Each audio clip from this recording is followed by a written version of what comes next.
Welcome to another edition of Our City. As we broadcast this edition, it is 1 week after Hurricane Sandy has left us and 3 days before a northeaster is about to hit the state of New Jersey again on Wednesday and Thursday. I hope all of Elizabeth residents stay safe and take heed to the warnings from our Emergency Services Department. Joining me today is the Chief of the Fire Department, Tom McNamara, and the Deputy Chief in the Elizabeth Police Department, Al Sofianakis. Gentlemen, welcome to the show. Thank you, Mayor. It's good to be with you. Yep. We've had a heck of a week.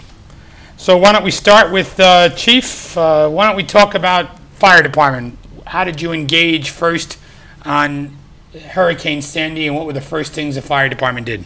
Well, with the prior notice that we had from the weather channels coming up, we started a preparedness, getting our generators, our pumps, making sure we had adequate manpower to staff all our houses, and we were just hunkered down and waiting for the storm. And as it hit, we were able to deploy our forces where needed. During the height of the storm, our units worked; they were around the clock, just going from call to call.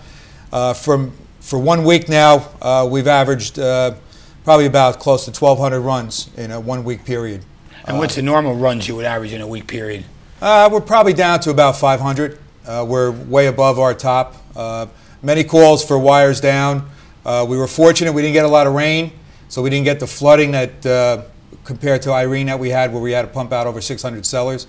This year we probably pumped out probably 50 to 75 cellars when the people called and needed us. But again, it was majority of for fire alarms, trees down, wires down, just the whole gamut of what the storm brought us. And Chief Sofianakis, the police department, they engaged early as well in the city of Elizabeth. Yeah, just like Chief McNamara stated, we had emergency managed meetings on the county level as well as the city level, as you know. So we were pretty prepared for it. We also had officers working around the clock, as he did. Kept everybody pretty safe. No major crime problems to speak of. We had shelters opened up for the people. We housed approximately 50 to 75 people, I would say, and fed them overnight during the hurricane.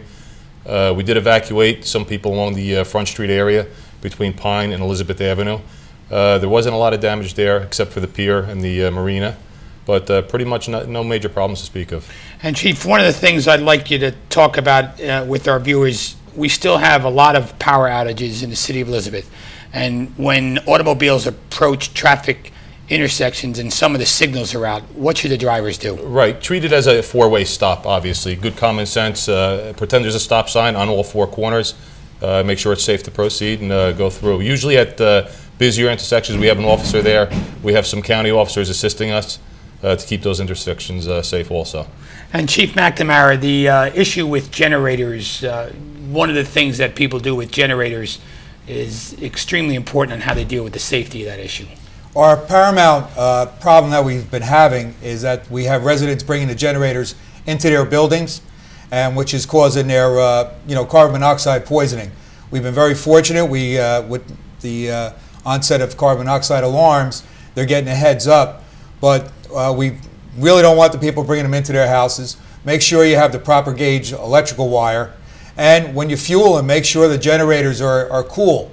People are overfilling the generators. The gas is getting onto the hot mufflers and causing a fire of the generator. That's our big paramount events that we're having. Is once we find that they're inside, try to explain to the people, you have to have them outside. You want the exhaust away from any windows that you have in your house, because these fumes will come in. They're deadly, and there's no odor to them, and they'll just overtake a family, and we don't want to have a tragedy. And Chief, in your estimation, a lot of people are using generators in this storm or preparing for the next one. Never used them before. That's correct. We have people that are unaware of how to use them safely, and read the instruction manuals that you get when you purchase a new one, or if somebody lends you one. Learn all that you can about how much power the unit can supply. One of the bigger problems we're having is when public service, if they're tying in to a power source or their electrical panel, is they don't know when the electric company is turning on the power. We're getting a back feed, and then we're going to have a problem inside the house with the electrical panel catching on fire. During the course of the storm, we've had one major fire up on Dehart Place. We've had some smaller structural fires, all caused, it appears at this time, from electric. And we're urging the people, if you're home, you don't have power, shut your main breaker off, and when you find that power is coming back onto your area, turn all your breakers off, turn your main back on, and do one breaker at a time. If there is a problem, one breaker will trip, we'll be able to shut down the main, and we'll eliminate any fire hazard that we'll have. And Chief, in the police department, you mentioned crime was down through the hurricane. Do you attribute that to people helping other people? How do the police presence on the streets? I think a lot of it was, people helping other people. There was a lot of police presence on the streets. We had officers everywhere. We had over an abundance of officers. The gas situation was a little tough, but we worked together with the gas stations to provide all the emergency vehicles with gas. And now, as you can see, with Governor Christie's enactment of the odd and even days, everything's working out a little better. We have officers stationed at the gas stations to keep things in order. So everything was working out pretty smoothly. How are the lines? People are telling me the lines are getting a little less. They are getting better. I think it's a combination of the odd and even. Plus, as more power comes on, PSE&G is restoring a little bit more power. More gas stations start opening up, and I think people are conserving more. They're not, driving all over the place. They're staying home. Nobody's going in just to top off the tank. Right, exactly. If they have 3/4 of a tank or a half a tank, they're... Even though there's a lot of people out and about, though, you would never know there was a hurricane, judging by the hustle and bustle in the streets. What do you think, Chief, happens this week when the Northeaster hits on Wednesday and Thursday? Well, we're prepared for that, like we always are, and hopefully it won't be too bad. And Chief, how are we doing? We're good. We're inventorying all our equipment, make sure everything's running. Again, make sure all the fuel is up to snuff in all our tanks, all our pumps, and we're just waiting. Hopefully it is not as severe as they say, but we're ready for what Mother Nature throws at us. And Chief, one of the things you have in police headquarters that we set up is charging stations, and it looks like there's always police in the lobby. There's always people in the lobby of police headquarters. Right. We have outlets there if people want to come in, charge their cell phones or laptops or what be it. The police are always there, so they can come in anytime. Just like you see at some major department stores around town or other cities, people coming in using the outlets and so forth. Now, we were down 48,000 people out of 51,000 electrical customers. 48,000 and change did not have power the day after the storm. Police headquarters and fire headquarters, did you guys operate on emergency gas generators? Yeah, fire headquarters is equipped with a natural gas generator, which we're able, and plus all our firehouses are. We were able to get a grant from the federal government to outfit all our firehouses with generators for such an event, and we're able to maintain, services. We didn't have to worry about our doors not opening or just having power to get the alarms out and and transmit them along. Now, police headquarters is also equipped with a natural gas generator as well, right? You guys never lost power. No, we've lost power maybe for about an hour or so. We have a diesel generator. The pump went on it, even though we test it every week. Something unfortunate, but we were able to keep things going. We improvised. We used cell phones. We lost communications. We were still responding to calls right from the police station using cell phones and using the fire department's transmission system. So it was like an old-time police work, right? Pretty much. Cell phones, did they go down at all? I mean, some people were complaining about cell phone service, but they seem to stay up. For most part, from what we know, they were up and operating. A little slower. I have Verizon, and it was operated great through the storm. And but other people that have some of the other smaller companies, they did experience some problems. Now, down tree lines, Chief, and wires, we have a few spots in Elizabeth and some that you're familiar with. Maybe you can talk to the residents about what they should do and what they should not do. We're urging the residents to, if you see down wires or trees with wires in it, call public service, but call the emergency services. We'll come out, we'll take a look at it. Our trucks are all equipped with what we call a hot stick. We'll attempt to verify if the lines are charged. We always err on the side of safety, and we always say that they are live. And we'll call public service again. We'll rope off the area, and we just urge the parents, especially today on Halloween, that they're celebrating tonight, avoid that areas. Walk around them, walk on the other side of the street, but don't touch any of the wires. Don't touch the trees, and this way everybody will stay safe. Now, we have a couple of places still very active, Chilton and Stiles. Chilton and Stiles, Lincoln, down by Carteret Park. We have numerous trees down, wires down in the area. The best you can is just to avoid them. And this way everybody will be safe. And we ran into this problem last year with Hurricane Irene. But again, when you see them down, don't touch them. Go the other way. And Chief Sobinakis, Chief McNamara just mentioned about Halloween. This show is being taped on Monday, but it's going to air all week. The governor named November 5th as Halloween throughout the state. Some towns have canceled it altogether, but we're going to have it today. What do you think the police department is? I just want to encourage people. Halloween is back on, and I just want to encourage them to use good common sense and good judgment where they take their kids. Always accompany them. And like Chief McNamara says, stay away from dangerous areas where trees are falling, wires, if you see wires and so forth. And just use good sound judgment. Have a guardian with the kids always. One good thing is we escaped Mischief Night this year, right? It was in the middle of the storm. We didn't have no problems there either. No problems on Mischief Night. People were worrying about other things, the kids were. If people want to get a hold of the fire department, the police department, Chief, what is the number for the fire department? Well, for a real emergency, dial 911. For any other emergency, you can dial 820-2806, and that'll bring you right to fire headquarters, and we can handle your calls from there. And Chief Sobianakis? For the police department, it's 558-2111, and again, for emergencies, 911. Yeah, we're going to take a short break and be back after some commercials to talk more with Chief McNamara and Deputy Chief Sobianakis about plans in the city of Elizabeth, as well as the upcoming storm, and as well as the outage that still exists in the city of Elizabeth, and how we can answer those calls. Please stay with us. Hello, I'm Mayor Chris Bolwage. I would like to invite you to an informative financial planning workshop, which can benefit you and your family. We all know how difficult it can be to save money and plan for the future. That is why our city is working with local and state agencies to provide a one-day workshop that will offer families the help that they need to plan their future. And whether you need advice on a retirement plan, saving for college, or trying to improve your credit, skilled professionals will be available to advise on how to manage your hard-earned money. Designed to raise awareness, these workshops will focus upon the availability of technology, access to critical resources, and how to prepare for the future. I encourage you to take advantage of the free financial advice that can strengthen your ability to budget wisely. Not only to budget wisely for today, but to plan for tomorrow. So please join us on Wednesday, October 10th, for the City of Elizabeth's 3rd annual Financial Planning Day. Thank you, and I hope to see you that day. We recover from Hurricane Sandy and welcome a new northeaster that's coming in on Wednesday and Thursday. Please be assured that our emergency crews are out there 24 hours a day. Our police department, our fire department, our public works crew. We're currently working with PSE&G to restore power to as many homes as possible.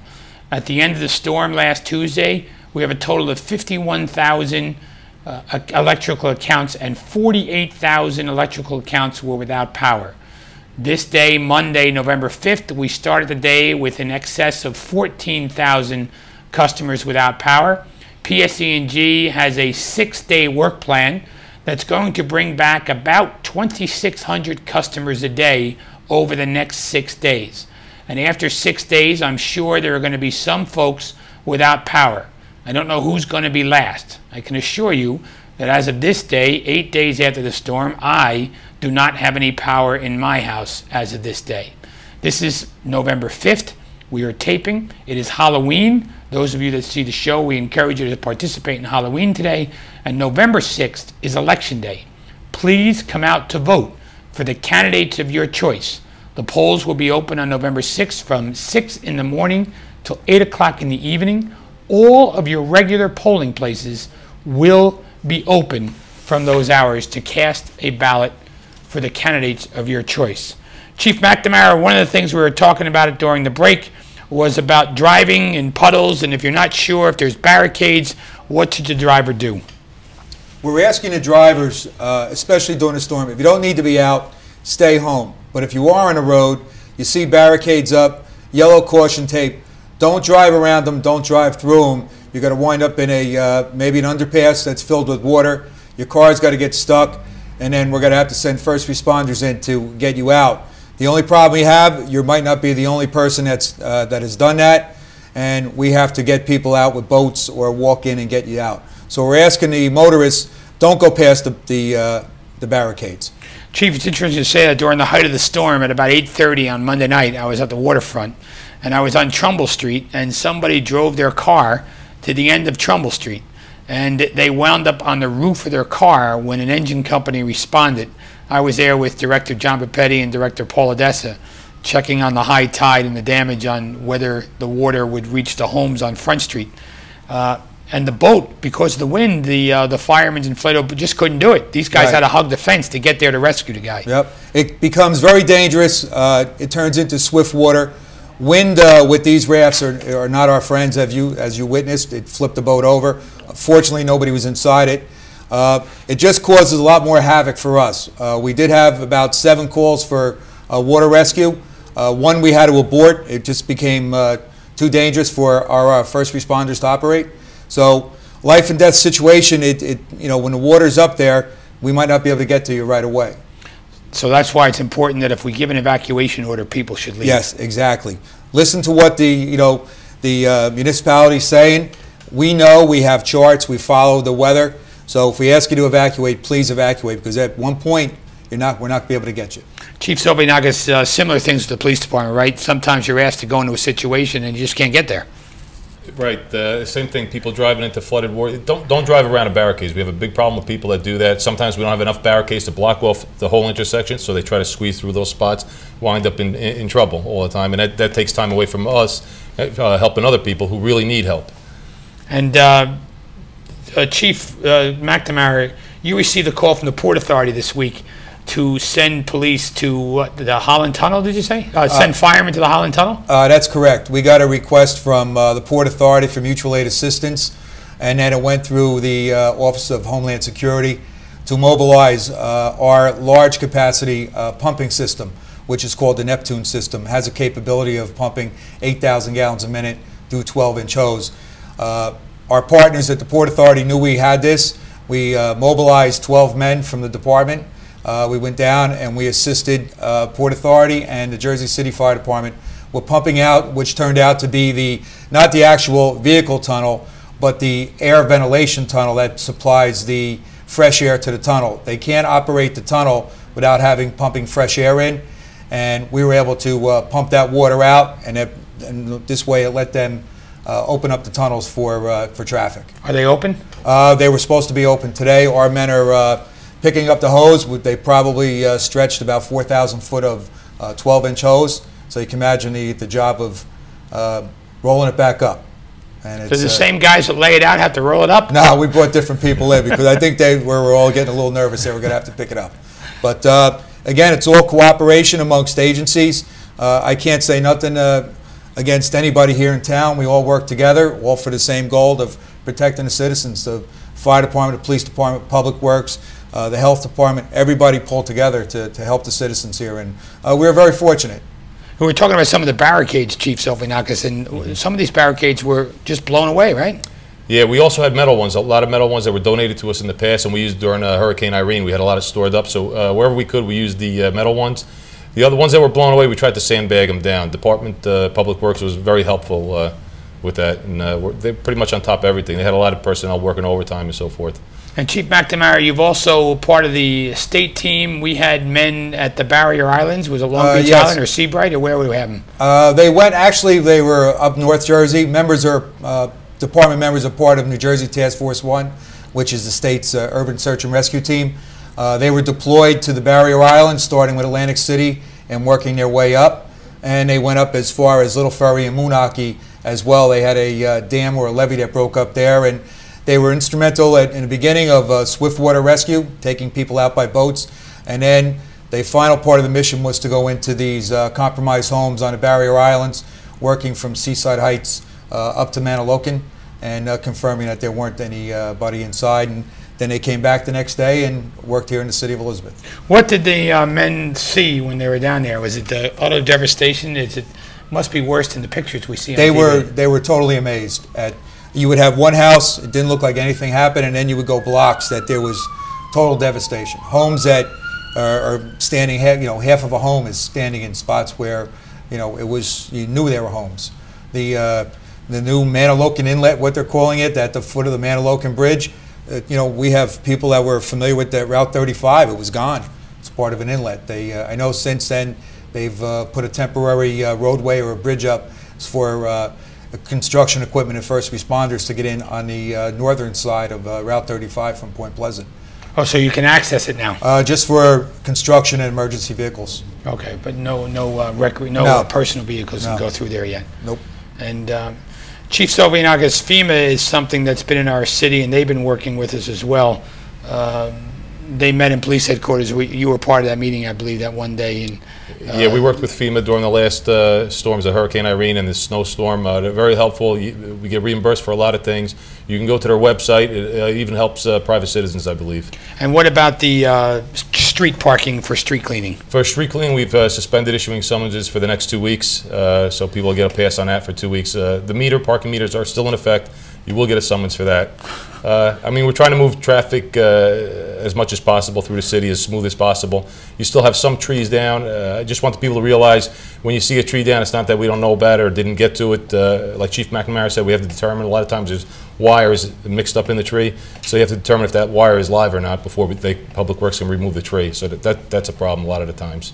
But we're trying to do the best we can with the traffic situation. Gentlemen, thank you for joining me on the show. I'd appreciate your efforts. I'm going to give a little bit of a quick briefing on some other issues, but I appreciate you, Chief McNamara and Deputy Chief Silvianakis, and all the work that the men and women do in protecting the citizens of our community. Thank you very much, Mayor. Thanks, Mayor. A couple of announcements this week. Regular garbage pickup has started again today, and it will continue provided the garbage hauler can get enough gas. It is expected that garbage will be picked up in wards 1, 2, and 3 today, Monday. It'll also on Tuesday, wards 4, 5, and 6 will have their garbage picked up. Wednesday is recyclable day.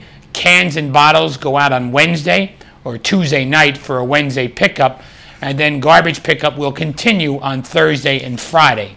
If that is interrupted in any way, I will do an auto call to as many residents as I possibly can. Please follow us on Twitter. You may follow us in social media on Facebook. You may follow us on our webpage. You can also sign up for Nixle. Any of these issues can be brought to your attention or sign up by calling our Public Information Office at 908-820-4124. I've done daily auto calls since this started. For many of you, a FEMA number is 1-800-621-3362. That's for residences and small business who may have had damage.